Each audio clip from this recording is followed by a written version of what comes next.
Hi, my name is Missy Kaimer from BSN 111K Group 41, and today I will be performing parenteral drug administration using intradermal subcutaneous and intramuscular injections. So prior to the procedure, I have to check the doctor's order and the physician or the patient's chart. And then I have to introduce myself, verify the patient's identity, explain the procedure to the patient, and how the patient can participate during the procedure. Hi, good morning sir. My name is Missy Kaimer, your student nurse for today. My name is yours, man, please. Can you state your complete name? And your birthday? November 8, 2007. Okay, thank you. So today, sir, I will be injecting your intradermal site as ordered by your attending physician, Dr. Kaimer. Would that be alright? Yes. Okay, thank you. So now we have to perform hand hygiene and observe appropriate infection prevention procedure.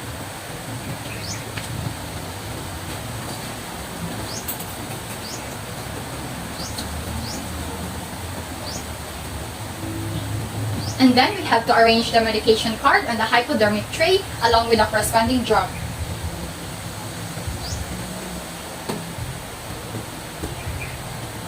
And then choose an injection site, free of lesion and discoloration. We have to select the site 3 to 4 fingers with below the antecubital space and one hand above the wrist.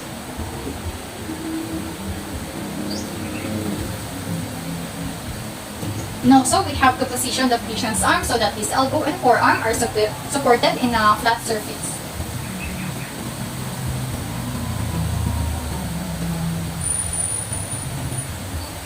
And then after that, we have to apply clean gloves and use an antiseptic swab to clean the site beginning at the center in circular motion outward about 2 inches or 5 centimeters.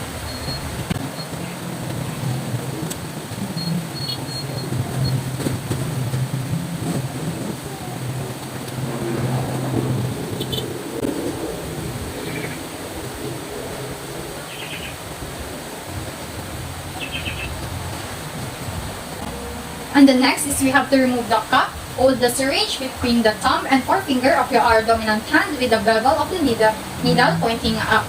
And then after that, we have to stretch the skin tone at the injection site by pulling gently with the thumb and forefinger of our non-dominant hand.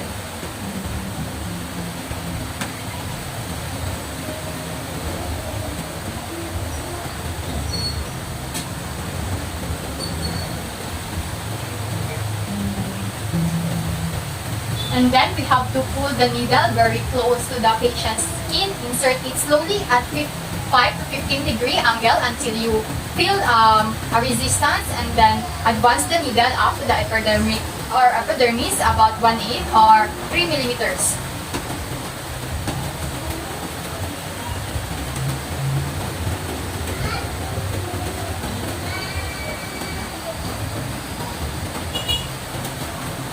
And then we have to slowly inject the medication and feel the resistance until we see a blob or bleb that resembles a mosquito bite that will appear on the patient's skin.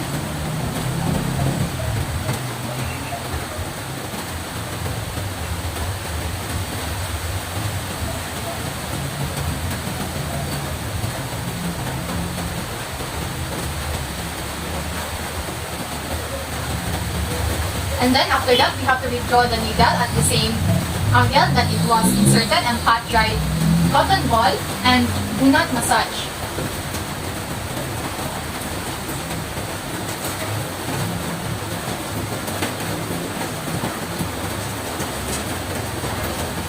And then we have to encircle the wheel with blue or black pen and then instruct the patient not to rub or to erase the mark.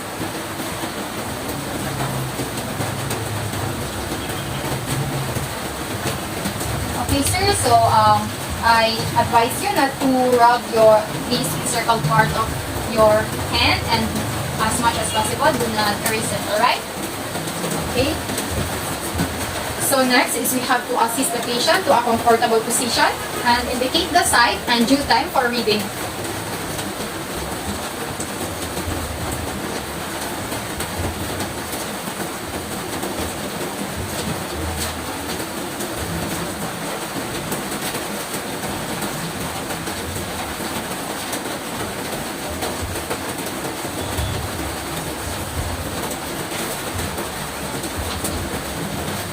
And then after that, we don't have to recap the used needle, and then we have to discard it and also the syringe with it in the appropriate receptacle, and then wash our hands, and then document the procedure, and then I'll interpret the result after 30 minutes.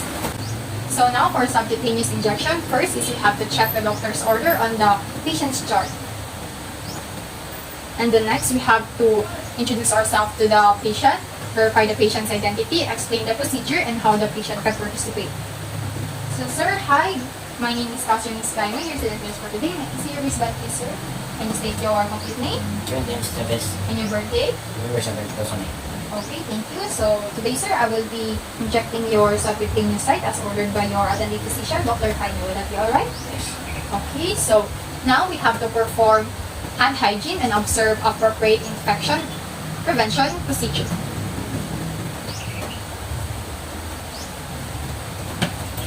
And then after is we have to arrange the medication card on the hypodermic tray along with the corresponding drug.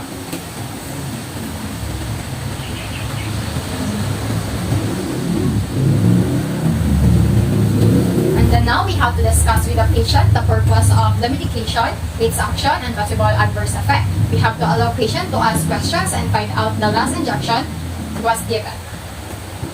So sir, now I will be injecting insulin in this part of your abdomen. So sir, insulin will control your blood sugar since you have type 1 diabetes.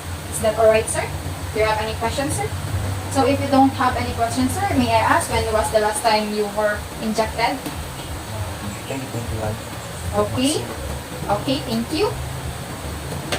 So now we have to determine which site we have to use. We have to shift the patient's bed lining to expose only the potential injection site. We have to inspect the area for bruising, inflammation, and edema. Sir, I'm going to put this down. Expose your abdomen.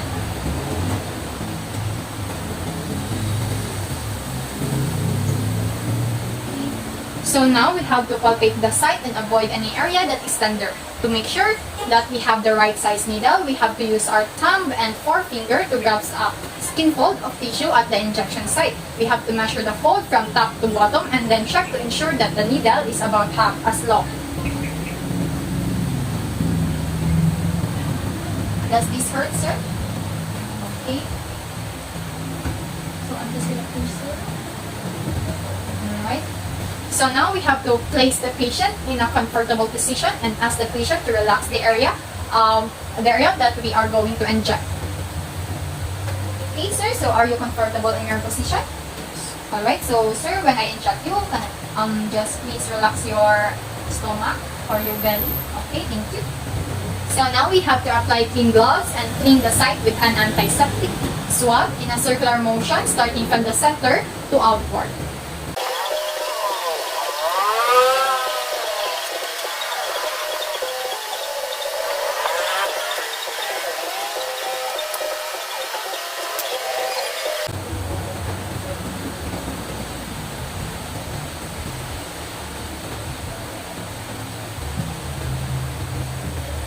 And then now we have to remove the needle cap by pulling it straight off. Hold the syringe between the thumb and the forefinger of our dominant hand as we like holding a dart.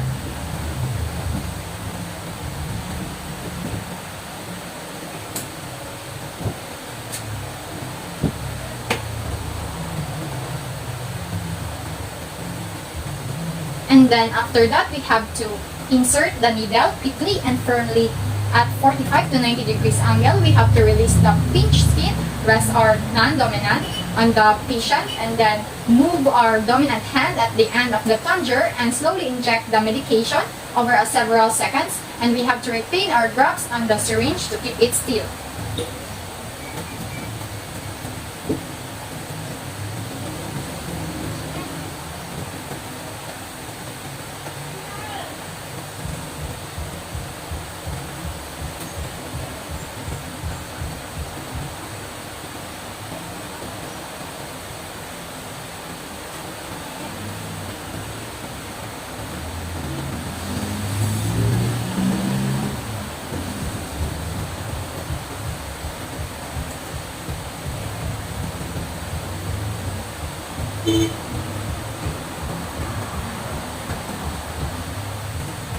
And then after that, we have to quickly withdraw the needle and then place a swab or gauze pad on the side and then apply gently pressure but don't massage.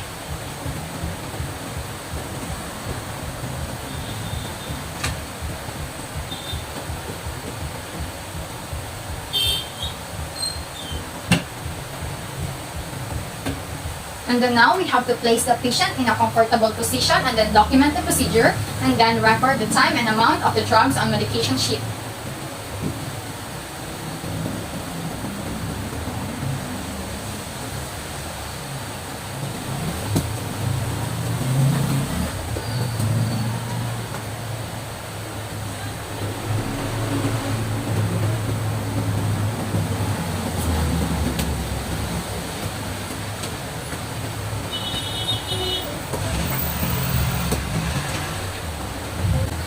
So for intramuscular injection, first is we are going to check the doctor's order on the patient's chart. And the next is we have to introduce ourselves to the patient, verify the patient's identity, explain the procedure, and how the patient can participate during the procedure. So hi, good morning sir. My name is Dr. Mr. Kaiman, your resident nurse for today. May I see your wristband please? Can you state your complete name sir?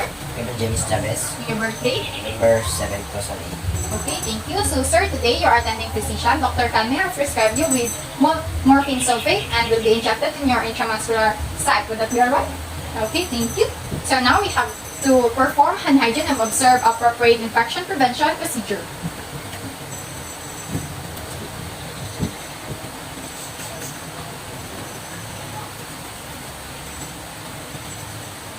And the next is we have to arrange the medication card on the hypodermic tray along with the corresponding drug.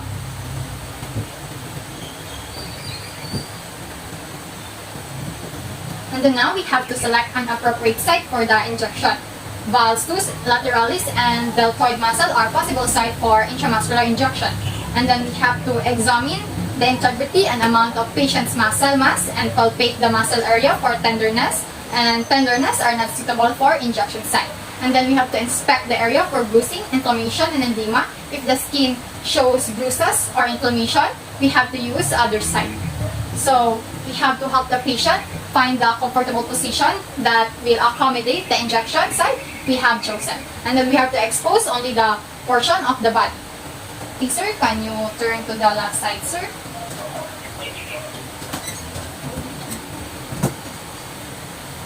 Okay, thank you.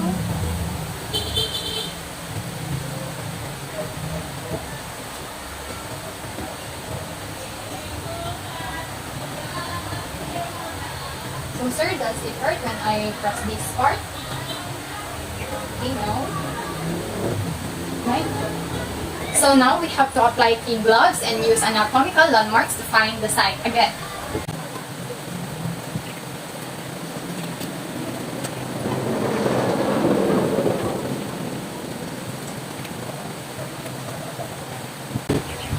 So for ventrogluteal injection, we have to place the heel of our hand over the greater trochanter, and then we have to point the thumb toward the patient's groin, and then our index finger pointing to the anterior superior iliac, and then extend the middle finger on the back along the iliac crest toward the buttock. So the index finger, middle finger, and the iliac crest form a V-shaped triangle. The injection site is at the center of the triangle.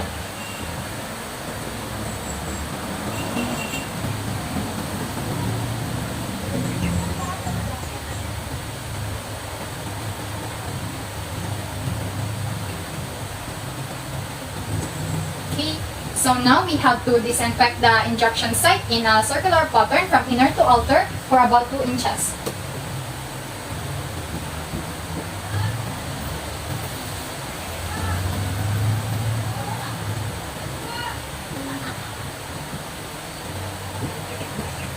And the next is we have to hold the gauze pad between the third and the fourth fingers of our non-dominant hand. We have to remove the needle cap by pulling it straight up.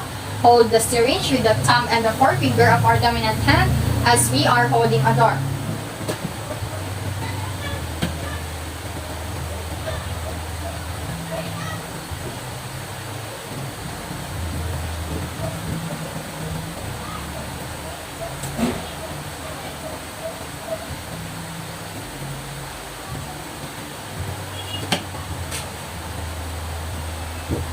Now we are going to place our ulnar side of our non-dominant hand just below the injection site, and then pull the patient's skin laterally about 1 to 1.5 inches. Hold the position until we have inserted the needle. And then if the patient has a little muscle mass, we have to grasp the body of the muscle between our thumb and forefinger.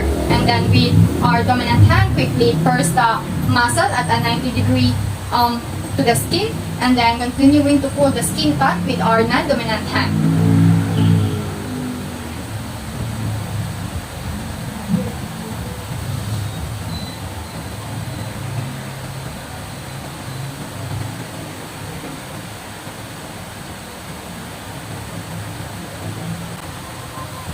Now we have to aspirate the syringe by pulling back the plunger with our dominant hand. If there is blood, we have to remove and discard the needle and syringe and then start over. And if there is no blood appears, we have to proceed. And then now we have to inject the medication since there is no blood when we aspirate the syringe by pulling the plunger. And then now we have to inject the medication slowly at the rate of 1 ml at 10 seconds. And we have to wait for 10 seconds and smoothly withdraw the needle.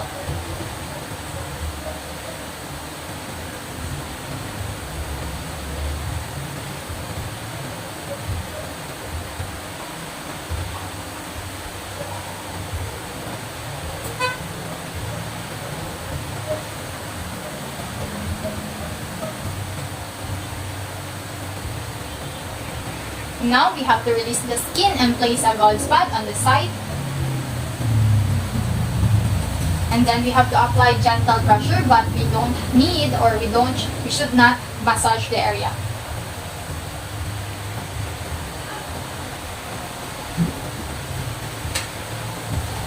And then now we have to place the patient in a comfortable position and then document the procedure. So sir, you can lay back now.